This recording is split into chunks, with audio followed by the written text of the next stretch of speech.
content versus art. Okay. You know, like as artists, how are we feeling about creating content versus creating art?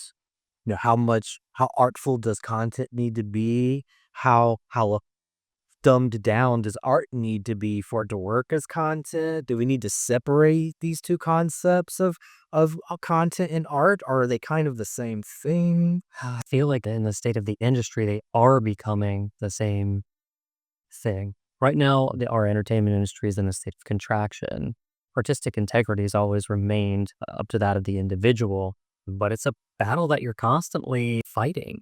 I say you, us, all of us are constantly fighting. Statistically speaking, I think social media viewing, Twitch, YouTube, has taken about 20%, has eaten into about 20% of viewership that used to go to legacy television and film. Content is a commercial, and the commercials have just become more and more intimate to where it's not a break in the middle of a movie or in the middle of a television show. The commercial is the entire show, you know? And like you're saying, there used to be this monoculture, and I think content versus art is almost like this idea of like the disintegration of monoculture, where you're not going to see Natalie Portman, who's this untouchable figure, or this movie star, but maybe you're going to follow Kai Cenat, who's a streamer, and he seems like a normal person who's just streaming out of his bedroom. And over time, like, you see him have conversations with movie stars, but you don't consider Kai a movie star. He's like still this man. Like I said, sometimes like political streamers are kind of distilling information before it gets to me. So instead of me having to go look at 1,000 different websites to see the news from different points, maybe one streamer is streaming himself going through these news sources so I can kind of digest it. Or whether it's an artist going through a bunch of different art forms that I'm interested in. But the difference is, it's like an artist can paint a picture. The picture he's painting is art. But if he records the process, the recording is content, right? And a lot of the times where it's like people are more interested in watching the behind the scenes than they are watching the film. Because I used to watch behind the scenes of movies constantly as a director, like coming up, like I love behind the scenes of things and stuff. Yeah, And looking back, like that's basically just content, sure. But like there's a battle as an artist where it's like, I want to spend all my time making art, but in the year 2025, if you spend all your time making art, people might not see it because you have to make content about your art for people to see it. So you can't just spend 100% of your time making art. You have to spend a certain portion of your time making content. And whether you consider content art or not, like filming, editing, lighting, uploading, speaking to a camera, all that is an art form in itself, or content creating is an art form in itself. So no matter what kind of artist you are, from being a chef to a painter, or even like not an artist, you might run a dog park. Whatever you do, you also have to learn to be a content creator in 2025. I like the example that you showed me. There's a YouTuber that was an internet comment etiquette who has artfully disguised his commercials, his for Well, he'll do an ad, but he'll do the ad. Each ad is a skit. So he's been doing these skits for his NordVPN ads, but every time he does an ad, he does it through a plot.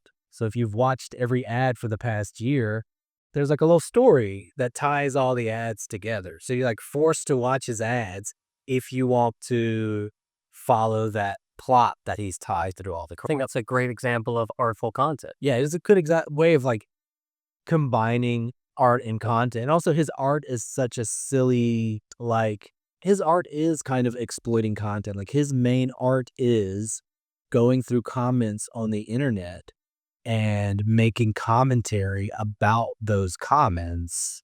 And it's kind of like a snake eating its own tail, where it's like internet content about internet content that he's making commentary on. But it is this kind of snake eating its own tail, in the hard to dissect whether what he's doing is art or content, or like this combination of both things. Yeah. I know there's There's an artist that we always talk about and reference is John Wilson.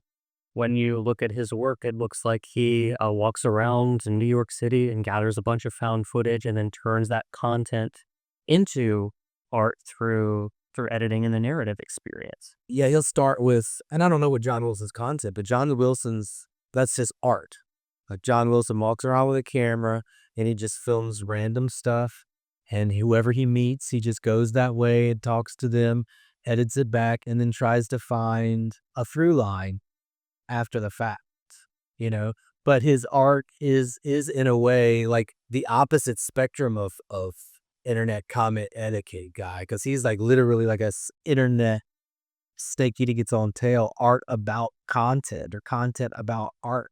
And what John Wilson is doing is like instead of setting out to make a piece of art, he's setting out to kind of just catalog what's going on in front of him, then turn back and look back on it with an eye that says, what did I just put together? Yeah, yeah. You know what I mean? And content has a little bit of that idea where it's like not scripted. I don't exactly know what the content's going to be about, but I know I need to record it. I'm going to set out in a direction and then turn around and look at it and see what we've captured. So in a way, John Wilson is definitely like almost the opposite end of the spectrum as internet comment etiquette, where it's art, and he's been creating before content was a thing, but it's art created with a facade of content, and internet etiquette is kind of like content delivered with the facade of an artfulness. But I do think in the year 2025 that we're in, one of my biggest battles currently is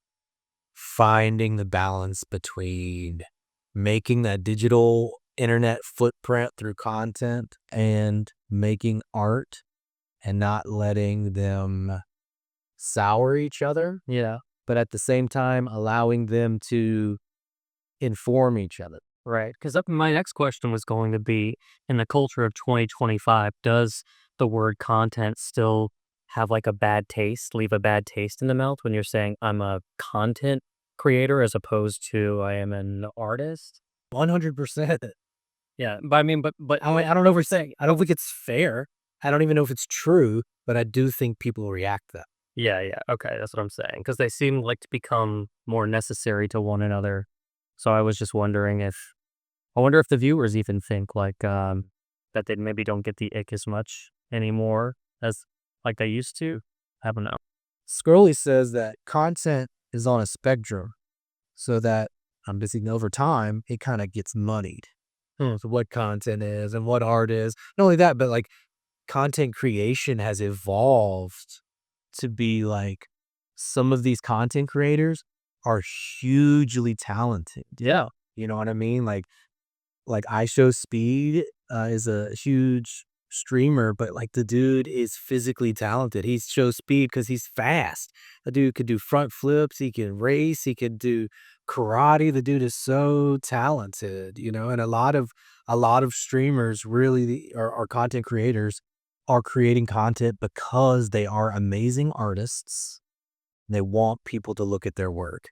So they came to the conclusion that they better get good at making content. Yeah, at some point, I guess we're just talking about the economics of art. Like the dissemination of art has been changed through the platforms of YouTube, Twitch, and artists have adjusted as opposed to, lost any integrity or something like that.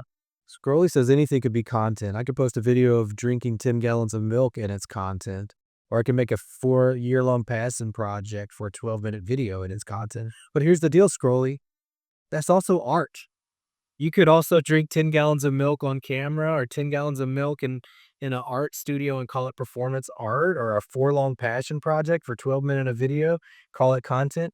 But if that was playing on a video at LACMA, they would call that installation art. I like the banana with the duct tape Yeah. scenario. You see, if you filmed that, it's content. But if you just present the banana on the canvas, it's art. Yeah, content is so broad. Yeah, and art is broad. And like we as human beings, there is a definite delineation between content and art. But the dichotomy, the irony the surreal, the uncanniness is not only is content and art two diametrically opposed concepts, but they're also the same exact thing. Now, that one idea is opposite of each other and the same thing at the same time. What would you call that? A paradox? Yeah. Schrodinger's box, essentially? I think it's a paradox, or catch 22. You know what I mean?